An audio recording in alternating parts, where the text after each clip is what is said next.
An angler's tale. Born by the river, I became quite familiar with the local fishing holes. With my treasured fishing pole, I caught my share of trophy bluegills, sunfish, and crappies. Though truth to tell, I must say, some of the best got away. My hook was always baited.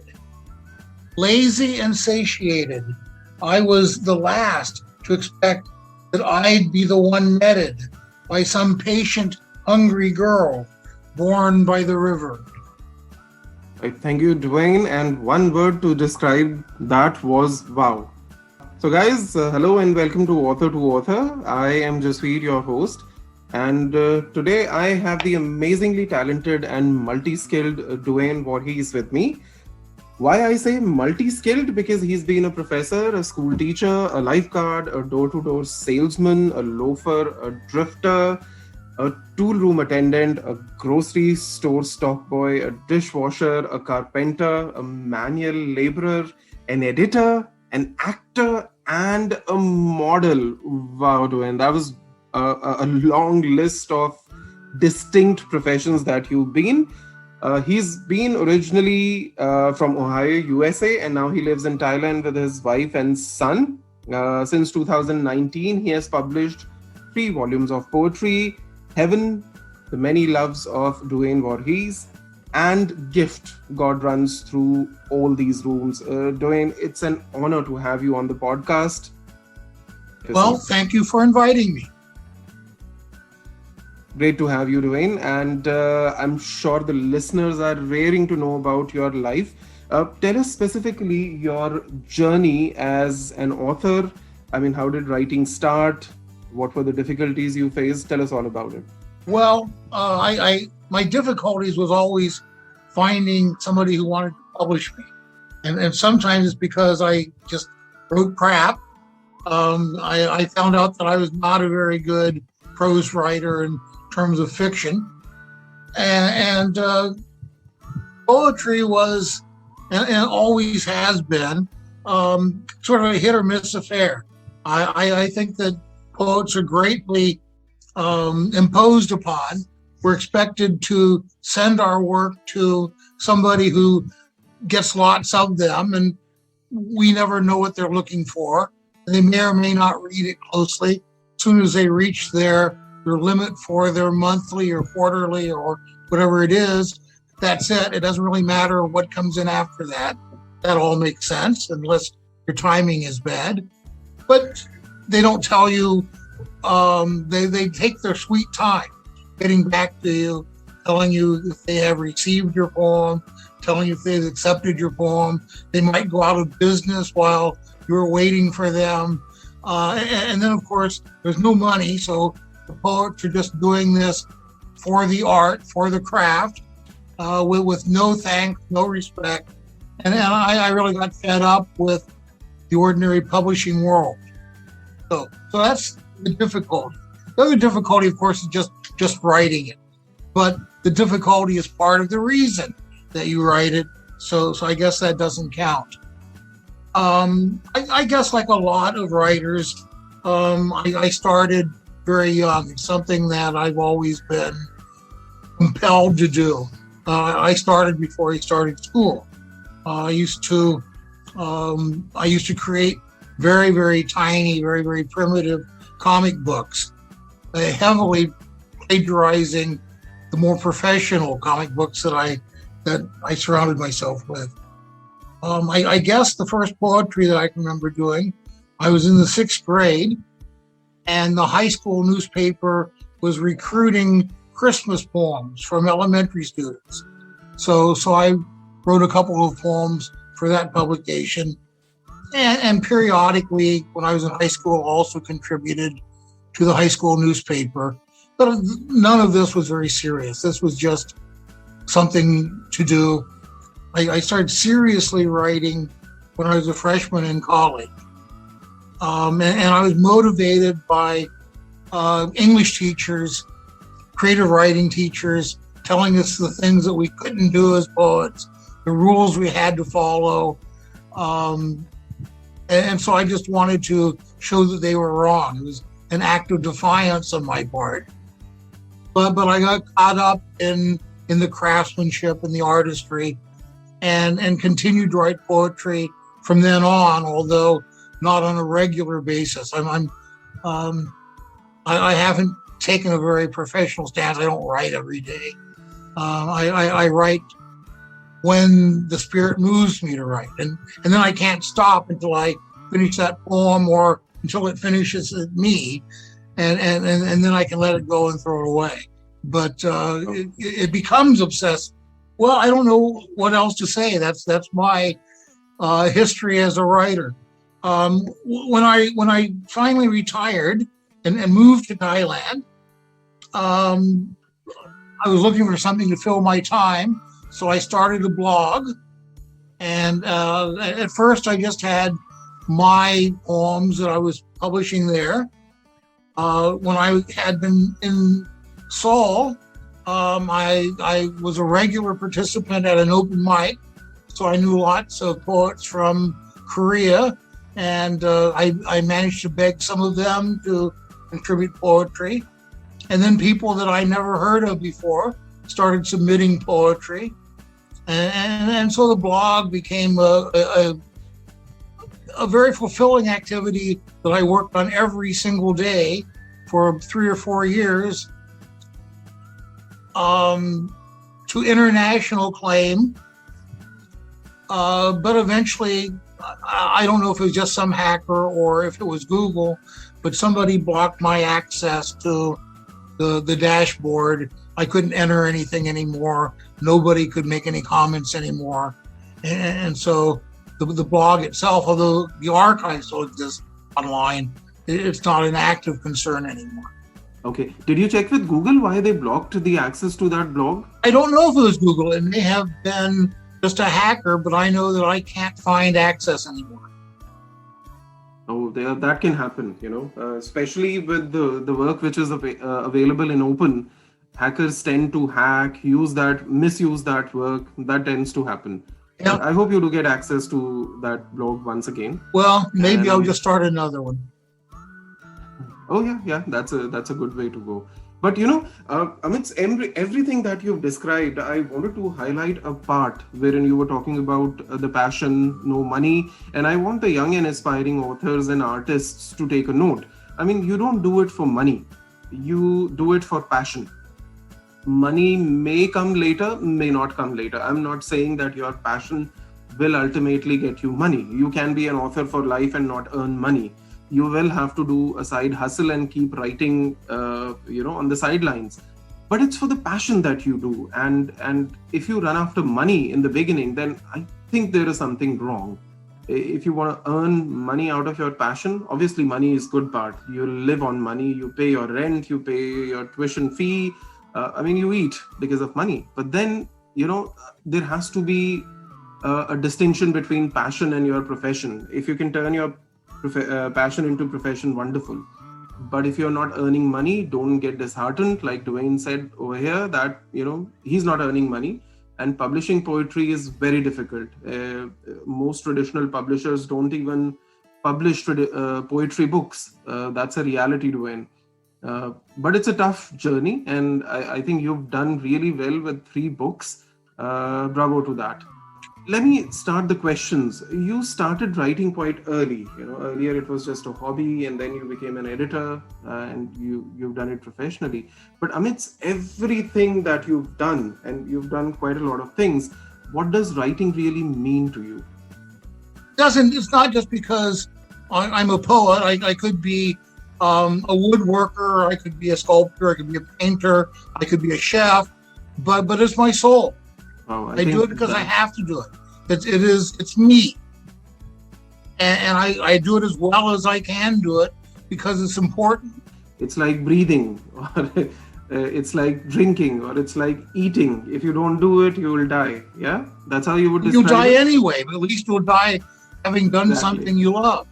Exactly. It's not like just getting a job because you're going to make a lot of money at it. If you spend 30 or 40 years doing something you hate and you end up a rich corpse, what have you accomplished? Exactly. I think that's the essence of what you've just said. You might face difficulties, you might have paucity of time to write or pursue your arts, but then the onus is on you. You have to pursue it. Many authors tell me, I have the ideas in my mind, but I can't write. I think that's the first step. You need to put words on paper, make a word file, write it somewhere, before you publish your book. And if it stays in your mind, it's just a thought. Nobody's going to know about it. And Duane rightly said over here, you've got one life. If you don't do what you're passionate about, then you've actually wasted your life. Truly, thank you, Duane. So what was your source of, inspiration for writing earlier? Has it changed over the time? You've been doing it for a long time, right? Many years. So has it changed sort of now? I'm not even sure I can answer that question. I like the challenge of writing poetry, and although I don't much like writing the kinds of poetry that have become established as traditional, I think I've written one sonnet in my life. I've written a handful of haiku. I do use a lot of quatrains and couplets, but those aren't really poetic forms, I don't think. Those are just a way of writing poetry in English. I also write free verse. I just like to try new things, new ways of expression, whatever moves me at the moment. I very seldom have a plan of what I'm writing about. It just sort of happens. And most of the time, if I do have a plan, it ends up very, very different anyway. So I'm guided by the process rather than any sort of destination in mind, I guess. The idea comes through the writing rather than writing to express the idea, at least in my case. Right. Truly agreed. And what has been the most difficult part of your writing process? Well, it's hard to get started, but I have to. And so whatever it is something interior to myself. Some puzzle presents itself, some possibility presents itself, and I've got to put it down on paper, and I've got to try to complete that process, whatever that means. And it leads to a lot of sleepless nights sometimes, but it's just something that has to be done. Occasionally, sometimes I win, sometimes the poem wins, and I just can't solve that puzzle. And so in revenge, I kill it. But it's done. It's as far as it's going to go. And how did you come up with the title of your book? From the one that I just read from? Yeah. Okay. Well, that was Heaven. When I worked in Korea, I translated the collected works of a Korean poet called Yoon Dong-ju. He was a Korean poet during the Japanese colonialization between the two world wars. And he was arrested during the war for being a Korean patriot and was incarcerated and died in a Japanese prison a few months before the end of the war. Although most of his poetry is not overtly, not overtly political. So I had a manuscript that's about half of the book. His poems were collected after his death in something called Heaven, the Stars, the Wind, and Poems, or something like that. So I just took one word from that and added several other of my own poems, at least some of which dealt with heaven, and now that I'm an old man, the process of aging and the way I look at the world now in my my closing years, I might still have 20, who knows. But the heaven is really the theme of much of the book, as well as being a direct reference to Yun Dong-jun's poems. Right. And I'm curious to know about it. You've traveled through so many countries. So how has it sort of impacted your writing style? I mean, you're born and brought up in US, then you've been to Korea, and now you're in Thailand. So how has it impacted your writing process as an author? Well, I think for anybody, travel broadens somebody's perspective. It doesn't take long to figure out that there are lots of legitimate ways of living one's life that are foreign to a farm boy from Ohio, but perfectly legitimate.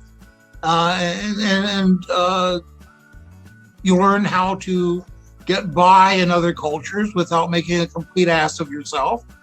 So you learn something about yourself as well as the world around you. In terms of a direct influence on my writing, I'm not sure that I could make that claim. A Korean popular form of poetry is something called a sijo, which uses irregular rhythmic patterns and is rather bucolic for the most part. I could never come close to mastering the art of the sijo in English. So I guess it's the same problem I have with traditional English poetry. It's hard for me to follow somebody else's prescription. True. And you've struggled a lot as a poet. I know a lot of poets who struggle with publishing process. You've had 3 books out with self-publishing. So which is your favorite part of publishing process, and which is the least favorite part of your publishing process? Well, of course, getting accepted is what every poet looks forward to, I suppose. It's some recognition that you have something important to say and you have some important way of saying it. And the obverse of that, of course, is not getting accepted. What's wrong with me? What's wrong with my poetry? And of course, the editor's rejections very seldom dwell on that at all. They just say, sorry, although your poetry is very good, we don't have space for it in our magazine this month, or it's a form letter that they send everybody. I think that's a struggle most authors not go through. Not just poets. No, it's not just. It's a lot more trouble to write a 300-page novel and not be able to sell it to anybody than it is to write, a 15-line poem with the same difficulty. The time invested, not necessarily the energy, not necessarily the intellect, but certainly the time invested in writing a novel that fails utterly is a huge sacrifice. I think poetry is a very niche form of writing, and most authors, all poets are authors, but all authors are not. Well, that's poets. correct. So that should explain. And poetry is difficult. Make no mistake about it, listeners. Poetry can be really difficult. Right. So which authors have sort of inspired you? And do you feel yourself ever influenced by the writing style of author? You've mentioned the Korean, poetry style that you're heavily influenced. Are there any other authors that have inspired you? I guess I can sort of mention two. I very much enjoy the way that E.E. Cummings deconstructs writing in most of his poems. I'm not nearly as visual of a poet as he is, but I think that has influenced my ideas of the way a poem should look on a page. But I suppose more overtly is Leonard Cohen. About the same time that I started taking poetry seriously myself, I connected with the works of Leonard Cohen. And like most people, I suppose, it was his music at first, as opposed to his poetry. And I found him to be a very puzzling lyricist, but compelling. And so I was torn between really disliking him and liking him. And I struggled through that dilemma for a long, long time, until I finally came to the realization that I really, really like Leonard Cohen, the way he writes, the themes that he writes about, and that I didn't want to write like that. I sometimes find myself writing a very Cohen-esque kind of poem, and I know that I've got to stop that. It's no longer me. It's Leonard Cohen. So I still struggled with Dear Leonard right up to the present day. Right, truly. And I'm sort of, I use this quote a lot by Leonard Cohen: act the way you would like to be, and soon you will be the way you act. Yeah. Right. So, Duane, what do you need in your writing space that helps you, stay focused during writing? Although sometimes I write directly on a computer screen, mostly I need a pen and I need a piece of paper, several pieces of paper, in fact. And other than that, I don't need very much of anything. I can do that anywhere. If I have to write, I can write under any circumstances. I sort of close off the rest of the world and I just concentrate on what I'm trying to do. And what do you like to do when you're not writing? Well, I enjoy movies. I enjoy listening to music. I like discovering new kinds of music. I'm very unmusical myself. If I ever sing, everybody tells me to stop immediately. I probably the same year as Neil Young, I contracted polio, and so I'm terribly uncoordinated. I've made several attempts to try to play the guitar, but I just can't get the fingering right. I'm just not coordinated enough to do that. But I enjoy music. I like listening to it. I read, of course. Reading has been something that I've always done. I can't remember a time before I was able to read. So I spend time with my son. He's 11. These days we watch a lot of the Marvel superhero movies and some of the superhero shows on TV. Real boring stuff. Yeah, pretty interesting, movies, singing, music, watching TV. Yeah, that's all pretty interesting. Well, like I said, I was part of an open mic for a long, long time, and almost everybody was much, much younger than I was.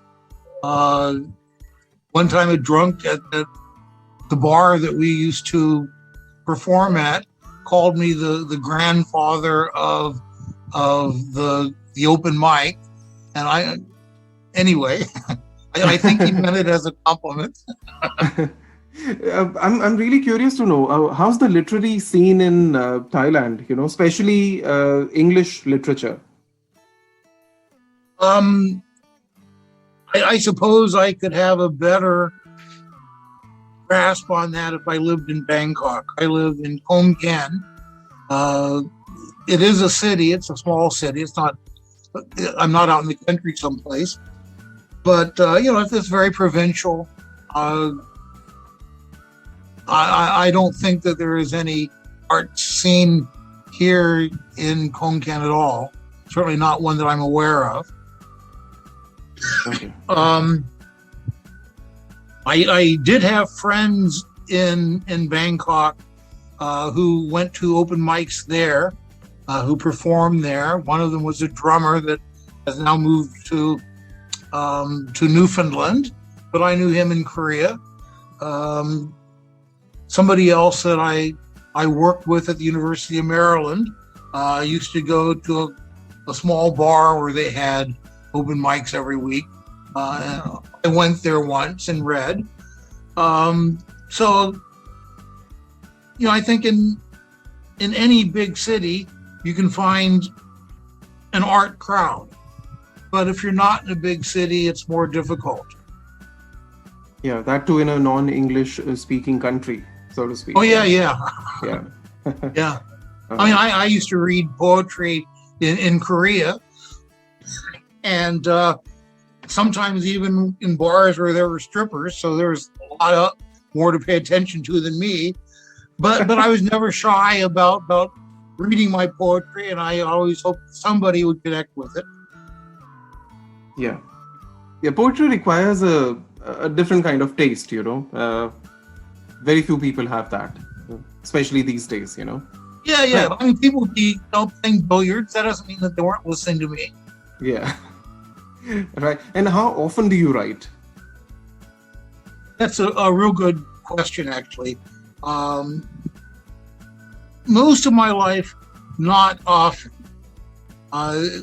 Whenever I have the time and whenever the spirit moves me, I've had periods in my life when I've been pretty busy writing. I've had long periods when I just don't write anything at all. Over the last 8 months, I suppose, I've been much more industrious than I usually am. And now I write a poem about once every 2 weeks or so. And some of them come pretty quickly these days, but a lot of others take a few days to really get right. Right. And tell us about your upcoming writing endeavors. Well, I am probably about a third way through a new book. The 3 that I've published are all long for poetry books. One thing I have objected to as a reader is that poetry books have always been expensive, and they cost as much as a novel, but there might only be 30 pages. And there might be 30 really good pages, but it still seemed like a lot of money. So my books all cost $15, but they're all 150 or 200 pages long.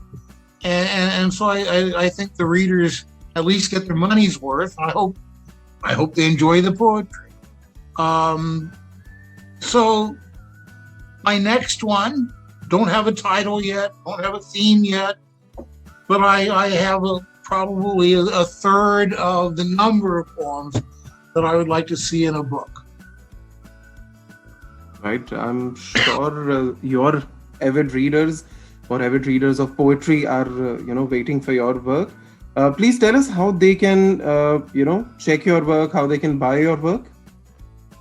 Well, they are published by Hog Press in Ames, Iowa, which publishes a little bit of poetry, but isn't a poetry publisher per se. So the press has distribution. They're readily available on Amazon. I assume that at any place that you buy a book, you can buy my book. They'll have ISBN numbers. They should not be hard to purchase at all. Right. And how can they get in touch with you? Well, I am on Facebook, Duane Vorhees, but I regularly check my email account. I can give you my email address. It's pretty much like my name, DUANEV @hotmail.com. I've been on Hotmail a long time. I wasn't quite early enough just to be Duane. Somebody had already taken that, but I was able to be Duane V. So it shows how old I really am.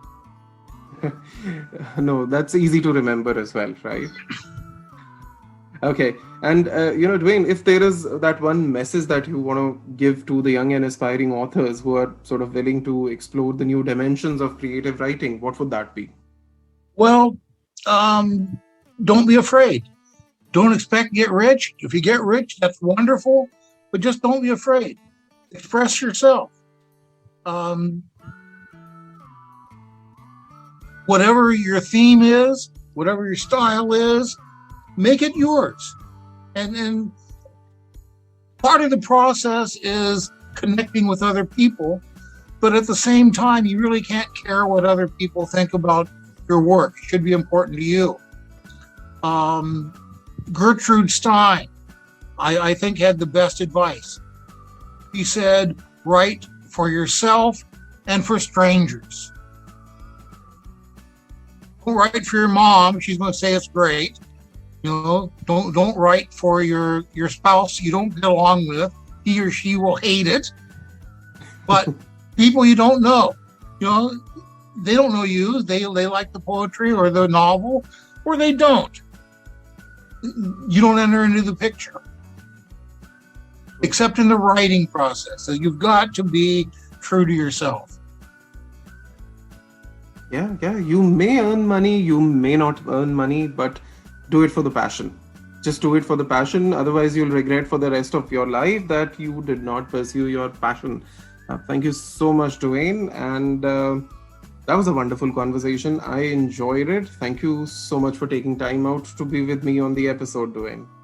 Well, again, thank you very much for inviting me. Right. Duane, I hope the listeners have also enjoyed the conversation. Guys, you can find Duane's work on Amazon. His books are available worldwide on Amazon. Order your copies now. Thank you so much for taking time out to listen to me and Duane today. I will be shortly back with another guest. Till that time, take care and have a great day. Thank you.